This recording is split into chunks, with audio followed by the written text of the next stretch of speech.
Hi guys, welcome back. Today's a video about how I'm going to attach my new fish finder to my Honwave t32 SIB. The fish finder I've gone for is pretty popular. It's the Garmin Striker Plus 4. I'm sure you've seen that one before.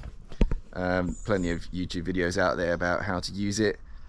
This one is just about how I'm going to attach it. The actual fish finder itself I'm going to strap onto the seat, and the transducer I'm going to attempt to strap onto the tube on the side. Let's see how I go. Okay, so the first thing I've done is bought two of these luggage straps.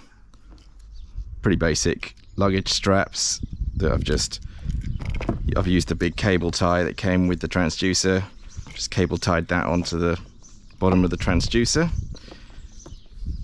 I'm going to attempt to secure the transducer onto the bottom of this tube.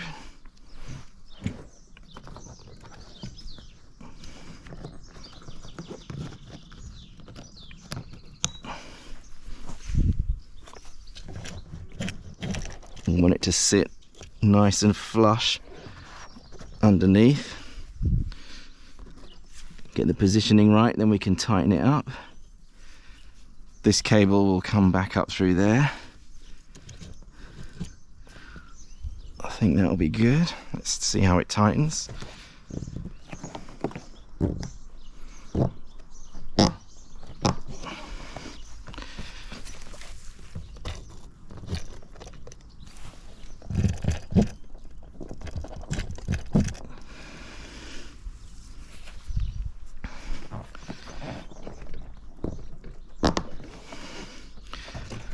That's really tight, nice and secure. See how the transducer feels on there. Yep, that's pretty tight. Still able to move it slightly if I need to.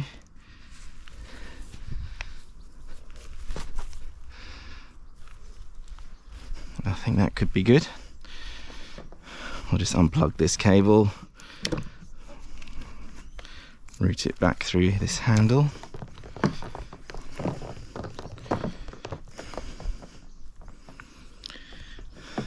All my cables and my battery are going to sit inside this seat bag which I've bought. Let's plug this back into here.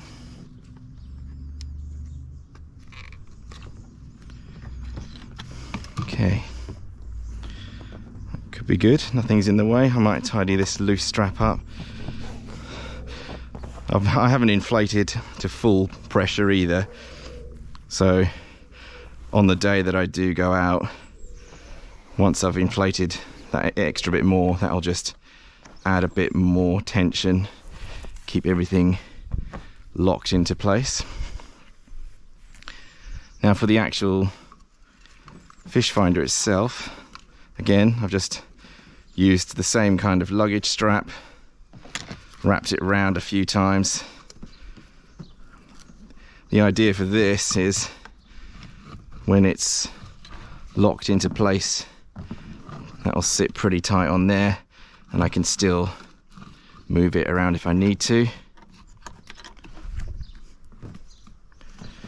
So let's bring that one underneath,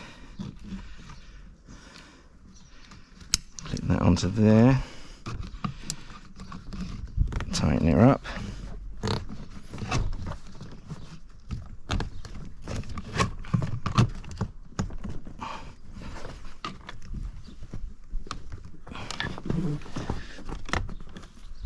That feels pretty good. Again, it's not completely solid, but my whole idea with this was to avoid screwing or drilling. I didn't want any permanent fixtures for this at the moment. This is a temporary solution really. But yeah, that's holding really tight actually. That's really solid on there. I can turn it a little bit if I don't think I'll need to turn it, but that looks quite good. Then in my bag, I can open up this bag. Here's the battery I've gone for. 12 volt, 7 amp hours. I had to attach 2 spade end connectors, drilled a small hole, tied a knot in the cable so that if it does pull, it's not going to rip straight off. Again, temporary measure. We'll probably need to seal this all up, make sure it's completely waterproof, but just as a demonstration, this will go inside here. That'll sit in there. Bring that lead around, tidy up all these leads. It's a very long wire you get with the transducer, a bit too long for my needs, but keep that as tidy as possible in there.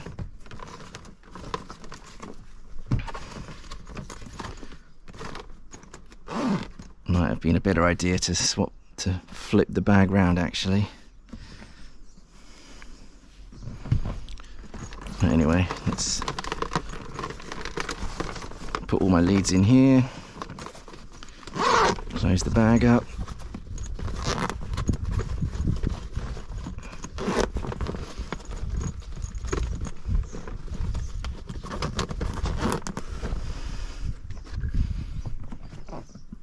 It's not too bad. Extra long piece of cable here coming off that. I'll have to tidy that up. Could do something a bit neater with this transducer cable. But yeah, just overall I'm pretty happy. That's sitting on there pretty tight. That's not going to go anywhere. Get it knocked around, bumped around. That is solid on there.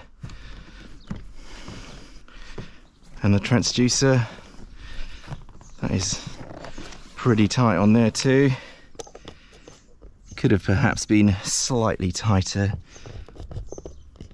but for now that'll do. So the next step is to get it on the water, try it out on the water.